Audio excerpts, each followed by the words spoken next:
आप सभी का बहुत बहुत स्वागत। आज हम और थोड़ा आगे बढ़ेंगे।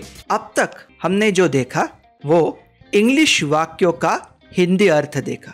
क्या आप कोशिश करते हैं हिंदी वाक्य का अंग्रेजी वाक्य बनाने में? गलत हुआ तो कोई बात नहीं, कोशिश तो करते हैं, क्योंकि अगर सही हुआ तो आप में जो आत्मविश्वास जगेगा उसकी बदौलत मैं आगे के सेशन ऐसे उड़ा दूंगा। तो शुरुआत करते हैं। अब मैं हिंदी वाक्य दूंगा। हाँ, आप ध्यान से देखिए, बिल्कुल कठिन नहीं है। जो पढ़ाया है उसी के आधार पर पूछूंगा। मेरा पहला वाक्य है मेरा मित्र। इसका इंग्लिश क्या होगा? बिल्कुल सही, माय फ्रेंड। नेक्स्ट, मेरा सबसे अच्छा मित्र। सबसे अच्छे को क्या कहते हैं? बेस्ट।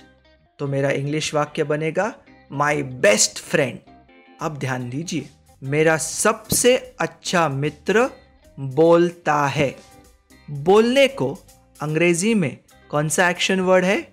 स्पीक।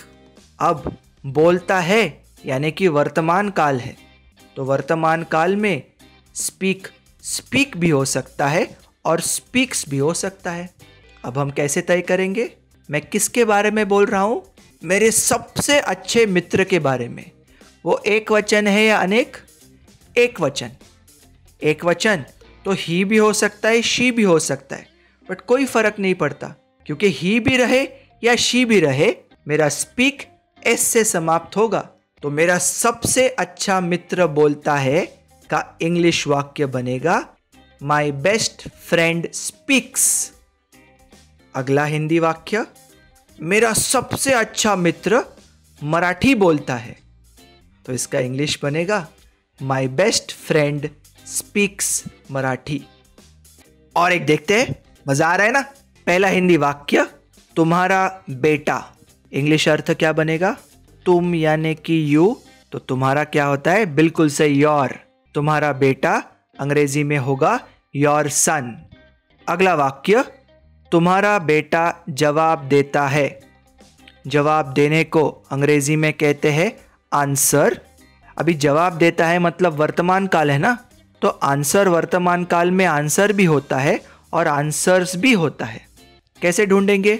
एकदम आसान। मैं मेरे हिंदी वाक्य में किसके बारे में बोल रहा हूं? तुम्हारे बेटे के बारे में। तुम्हारा बेटा पुरुष, एक ही बेटे के बारे में बोल रहा हूं, तो बन जाएगा ही, और ही के साथ आने वाला एक्शन वर्ड हमेशा एस से समाप्त होता है। तो तुम्हारा बेटा जवाब देता है का इंग्लिश आंसर होगा योर सन आंसर्स। अगला वाक्य, मेरा प्रश्न, माय क्वेश्चन। अगला वाक्य मेरा पूरा हिंदी वाक्य है, तुम्हारा बेटा मेरे प्रश्न को जवाब देता है। इसका इंग्लिश क्या बनेगा? कोशिश कीजिए। इसका इंग्लिश बनेगा your son answers my question. चलिए, जिस किसी का भी ये आंसर एकदम राइट आया है वो अपने आप को पीठ पर थोड़ी शाबाशी दे दीजिए। चलिए और एक सेट हिंदी टू इंग्लिश करते हैं, ओके? क्योंकि मुझे ही बहुत मजा आ रहा है। नेक्स्ट सेट का पहला सेंटेंस है उसके पिताजी। अभी आप सोचोगे लड़की के पिताजी या लड़के के पिताजी, तो आपकी सहूलियत के लिए मैं बोल रहा हूं, मैं किसी लड़के के पिताजी के बारे में बोल रहा हूं। लड़का उसके पिताजी के बारे में, उस लड़के के पिताजी के बारे में। तो उसके पिताजी का अंग्रेजी अर्थ होगा हिज फादर। अगला वाक्य, उसके पिताजी ने आशीर्वाद दिया। आशीर्वाद देने को इंग्लिश में हम कहते हैं ब्लेस। आशीर्वाद दिया यानी भूतकाल। ब्लेस का भूतकाल का रूप है ब्लेस्ड। ये रेगुलर एक्शन वर्ड है। तो मेरे हिंदी वाक्य का इंग्लिश क्या होगा? His father blessed. अगला हिंदी वाक्य, मेरे दोस्त।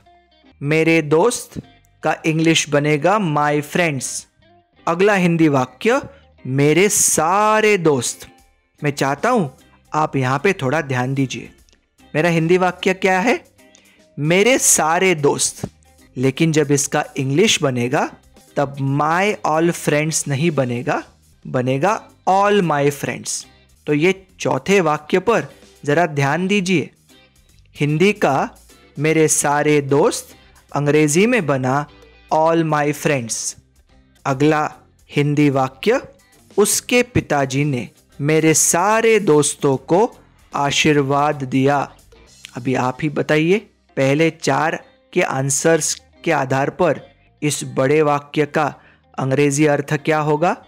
अंग्रेजी वाक्य बनेगा his father blessed all my friends.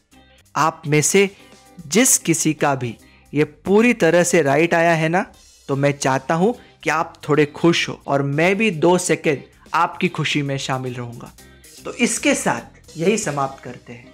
आपने आज भी अपना बहुमूल्य समय दिया, इसके लिए बहुत बहुत thank you. Take care and have fun.